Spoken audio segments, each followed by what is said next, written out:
Well, alright everybody, it is 2024, and in this video what I want to do is walk everybody through what my credit card strategy is going to be to fully maximize all of those categories that I usually spend on, whether that's rent and groceries and food, and talk about what I'm going to do with the cards that I currently have and what cards I'm going to be getting in 2024. So without further ado, let's get into this video and talk about my credit card strategy for 2024, and leave some comments down below if I'm leaving out some credit cards that you think I should really take a look at.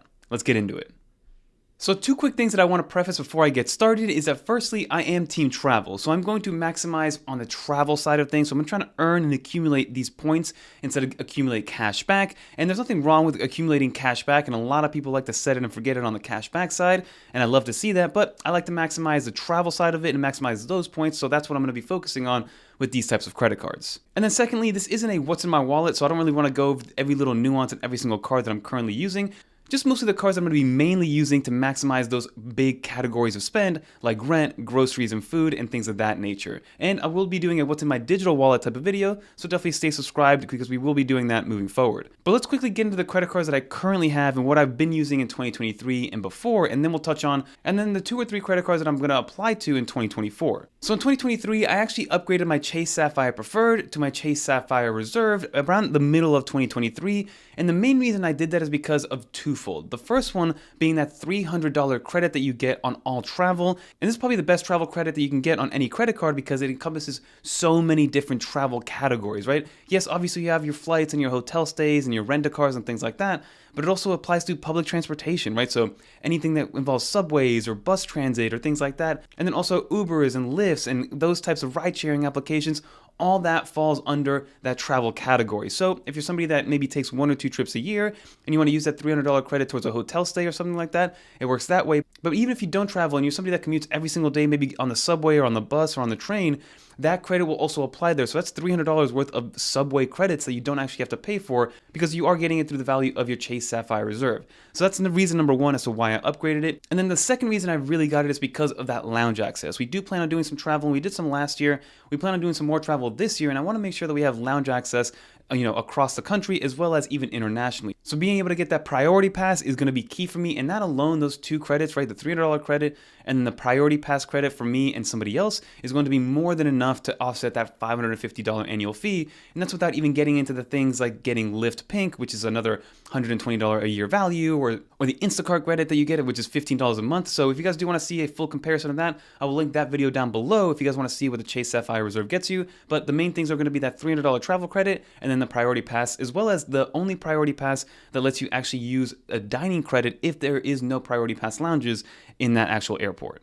And then of course that Chase Sapphire Reserve gives you access to the Chase portal, which then allows you to actually transfer those points to transfer partners to really maximize your value. So as an everyday spend card, I don't really put too much spend aside from transportation because I do get 2x on all transportation, whether that is a subway or an Uber or whatever the case may be. So I use it for that, and then I also use it as my Lyft card if I ever want to use it that way. But for everyday spend, I don't really use this card as much anymore because it's a perfect segue into the Amex Gold Card.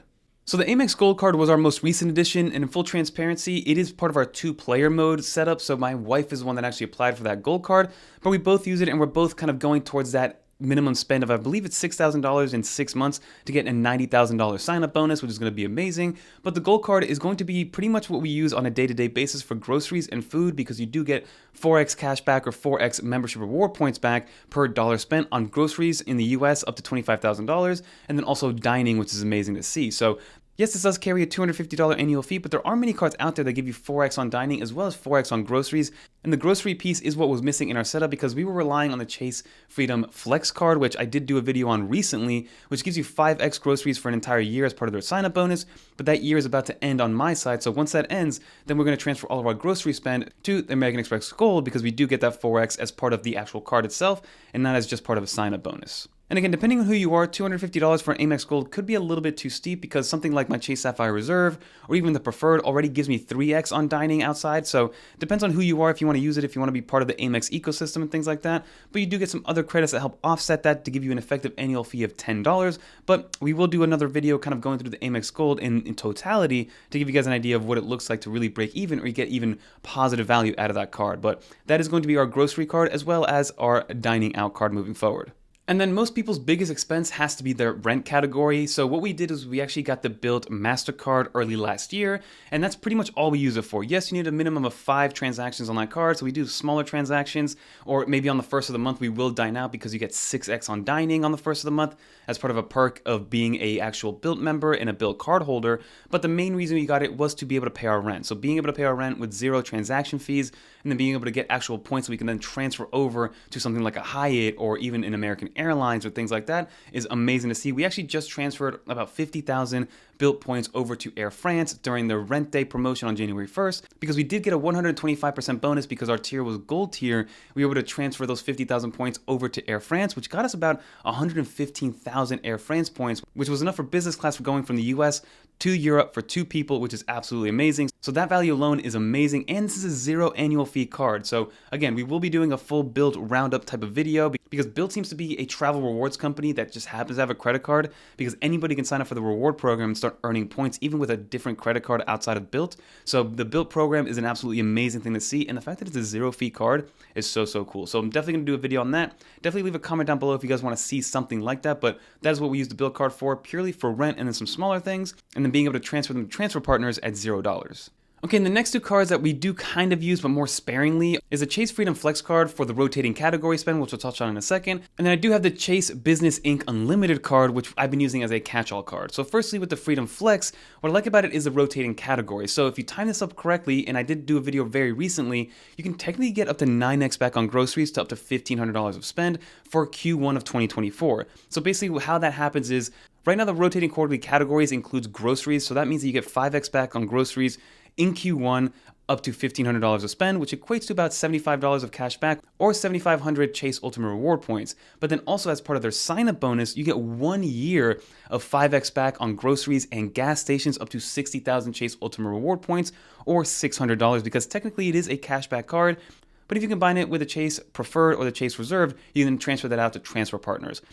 But if you combine the sign-up bonus with the rotating quarterly categories, you technically get up to 9x cash back or 9x points back on every dollar spent at a grocery store, which is something that you definitely should take advantage of if you haven't yet. So jump on that when you can. So we kind of use that for rotating categories. Like for instance, in Q4 of 2023, it was with PayPal. So all I had to do was connect my PayPal account to the Chase Freedom Flex. And I got 5x back on up to $1,500 of spend, which we maxed out very quickly during the holiday season. So I like being able to kind of dynamically adapt to whatever those categories are to then maximize those points. And then finally, the Inc. Business Unlimited card by Chase does give you 1.5x on every dollar spent. So that is currently my catch-all card, which I've been using. And I mostly got that card for the sign-up bonus, which was 90K points after, I believe, $6,000 to spend over 3 months. So it's a short amount of time, but doable if you can do it. And it's definitely worth that 90K sign-up bonus. And again, and I don't actually have a business, but I got that business card because I was able to kind of show that I make some additional income on the side that isn't part of a W-2. So that's something that you guys should definitely take a look at if it's possible. But that card is probably going to go out of the way once we start applying for this new card that I want to touch on. So let's get into that part.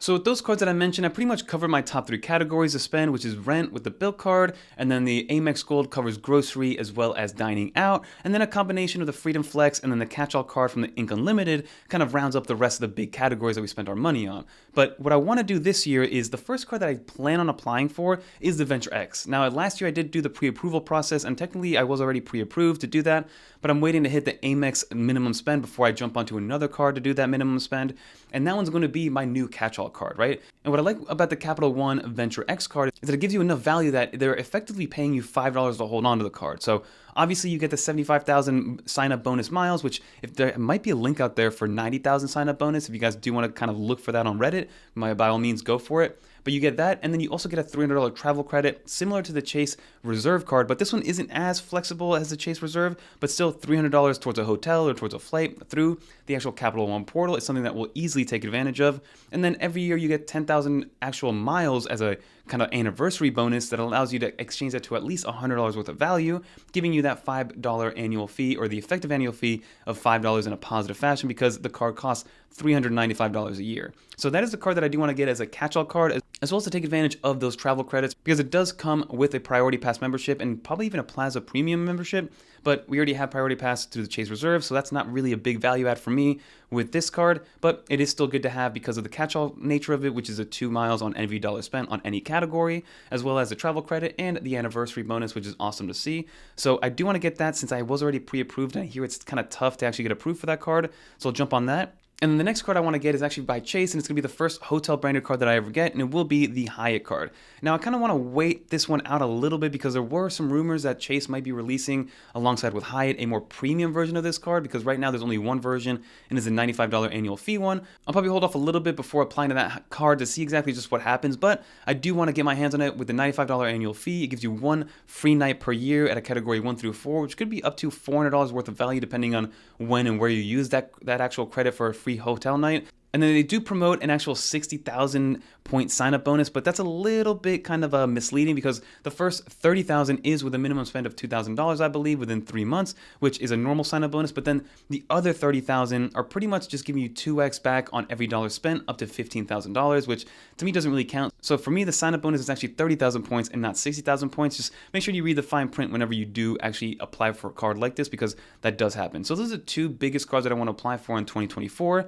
And then maybe, depending on how things go, I might want to apply for the Marriott Bonvoy card, because I have seen a promotion for a sign-up bonus of up to 5 free nights with a 250k point sign-up bonus. You're going to have to go looking for it, and I have seen it as recently as last week. So if that is still available, maybe towards the end of this year of 2024, maybe I'll jump on that one to kind of get more into the hotel branded card. And then also, if you have that card and you have it for a year, you can then upgrade it to a Ritz card, which is very, very cool. So that's a whole other story that we'll probably get into. But that is pretty much what I plan on doing in 2024. It'll be simple with the Venture X and the Hyatt card. So I'll just about do it for my credit card strategy in 2024. It's going to stay relatively simple, and I just wanted to show off kind of how I think of maximizing the amount of miles and points that you can receive through all your categories of spend. The name of the game here is just to maximize those categories of spend that you spend the most money on and make sure that you're getting the most amount of value for every dollar that you spend. For instance, with the Bilt Card, being able to earn something back on a rent payment, which is something that I've never been able to do before about 2 years ago, because that was just an ACH transaction, so I got no value from paying rent. Now I at least get some money back or some sort of point valuation back whenever I pay rent. And then obviously you're dining out and your groceries, kind of those staple fixed expenses that you kind of want to be able to get some money back as well. And then obviously you want a catch-all card, which will be that Venture X. And then the hotel card is just because we stay at Hyatt properties, anywhere from 8 to 12 times a year, depending on where we go and how often we go and how much we travel, and even on the road and things like that. We just love Hyatt hotels, and the Hyatt point valuation at around 2 cents per point is an amazing thing to see. So that is my credit card strategy. Obviously, it's subject to change if something does come out, because Wells Fargo is supposed to be updating their signature line and getting travel partners involved as well. Hyatt might be coming out with a premium card. Let's see what Chase does with their Sapphire Reserve. Very curious to see how 2024 shapes up, but at the end of the day, it's going to be a good year and a fun year. But that will just about do it for this video, everybody. If you made it to the end, leave a little credit card emoji in the comments down below so I know you made it to the end. And leave some comments down below about what you think I should do or what you are currently doing. Is there a credit card that I should maybe take a look at that maybe is going overlooked or overshadowed by some of these bigger cards? Let me know in the comment down below, and I'm always down to check them out. But until next time, I'm Fernando, and I'm out of here, everybody. Peace. Live frugally.